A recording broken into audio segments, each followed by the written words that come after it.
là là là là là là. Voilà la pièce donc de massage Magnifique. adaptée à un massage bien-être. Quand on rentre ici, déjà, il y a une odeur. Ça sent, il y a un truc, ça sent bon, ça sent la lavande, c'est un mélange de tout. Il y a une sorte de sérénité.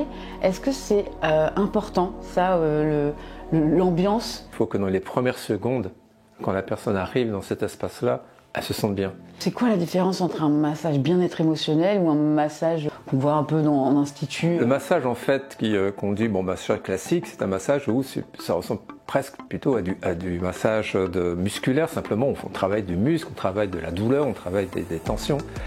Là, l'avantage d'un massage bien-être, comme le nom le dit, c'est-à-dire que c'est pour apporter du bien-être. Alors, le bien-être n'est pas que musculaire, n'est pas que physique, il est aussi un bien-être en soi. Et ce bien-être, on travaille à travers 3 dimensions dans le massage. C'est-à-dire le massage musculaire, circulation sanguine, mais il y a aussi la partie énergétique. Et ces 2 éléments qui permettent de lâcher prise et de permettre au corps de se détendre vont libérer tout déblocage émotionnel. Le corps va pouvoir parler, j'imagine, ça doit être ça? Ouais, c'est ça. Ça va se libérer de tous ces entraves intérieures, en fait. Tous ces blocages qu'elle contrôlait consciemment, et par le massage, inconsciemment, ça va se libérer.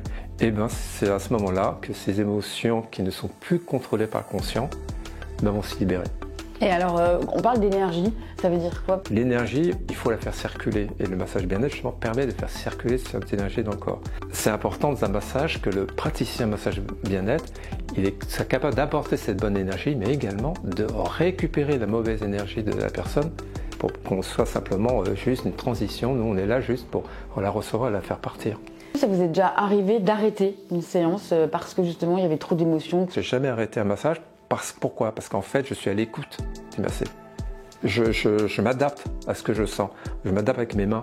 C'est mes mains en fait qui me transmettent beaucoup d'informations au niveau de la pression, au niveau de la chaleur que je sens. Donc on est là à l'écoute de la personne et c'est pour ça qu'en fait on va au bout du massage parce qu'on adapte en permanence son massage à ce qu'on ressent de la personne. Comment se passe une séance? Alors la première chose qu'on fait, c'est déjà, on va s'asseoir là pour remplir une fiche en fait avant qu'elle aille sur la table. Et souvent, ce temps n'est pas pris, ce temps de discussion, de prise de contact n'est pas pris dans beaucoup d'endroits, alors que c'est le point pour moi le plus important. Il faut se mettre, alors comment je dois me mettre? Imaginons, là on va faire le massage. Ah voilà, je vais tester pour vous. Oh, de rien.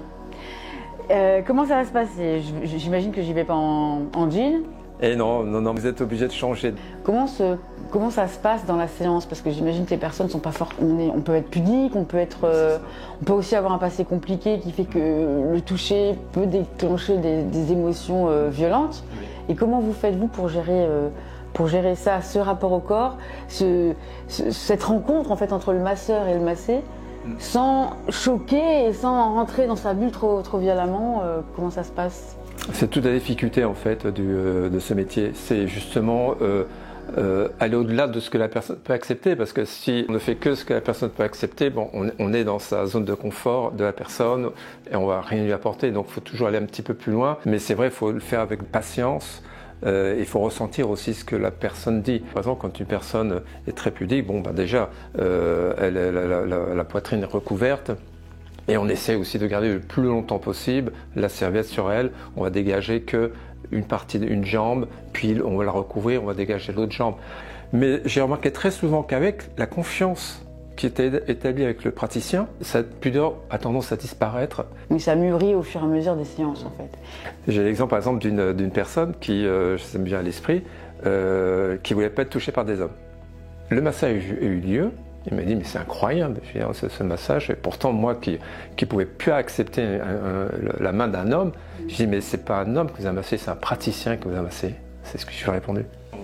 Et vous avez vu des femmes qui ont justement des troubles, des chocs post-traumatiques de viol ou de choses comme ça qui sont venues chez vous? Vous avez déjà croisé ce genre de clients? C'est amusant parce qu'en fait, une personne qui arrive ne dit jamais ça. Ça ne veut pas dire que je viens pour résoudre des problèmes. Mais par contre, très vite, on arrive à ce sujet-là. En fait, l'émotion apparaît et rapidement, il arrive que les personnes me racontent leurs problèmes, en effet. Et me confient leurs problèmes. Et des fois, c'est des moments très durs parce qu'on apprend quand même des choses que même des proches ne connaissent même pas forcément. Quelque part, ils ont bien vu que le massage bien-être leur apportait au niveau des émotions quelque chose de très réconfortant, pouvant les aider derrière à prendre des décisions.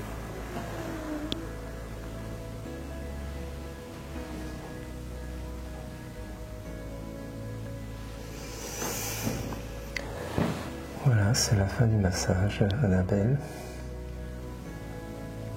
Ça s'est bien passé?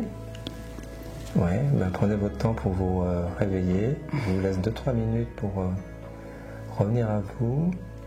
Je vais juste quitter quelques instants la pièce, puis je vais revenir vous voir.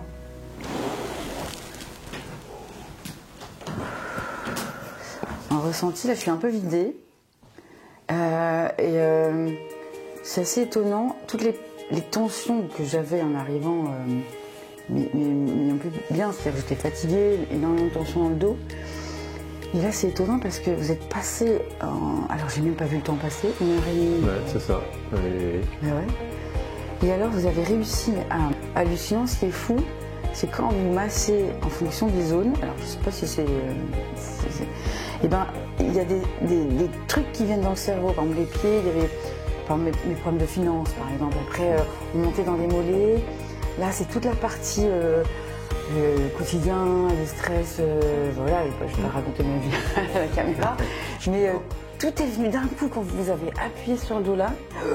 Une sorte de tsunami d'émotions. Oui, parce que j'ai libéré quelque chose, en effet.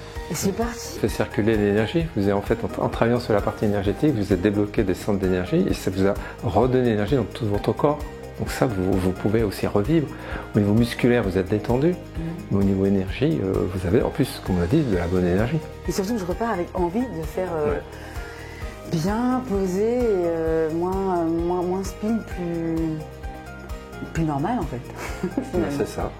Et profitez bien encore pendant les jours qui viennent des bienfaits de ce massage. Ah, je vais même surtout noter ce que j'ai ressenti pour comprendre un peu ce qui s'est passé parce que c'est pas anodin, on n'est pas pareil, c'est que c'est bien. Ouais. Et bien un grand merci parce que là j'ai rien à dire.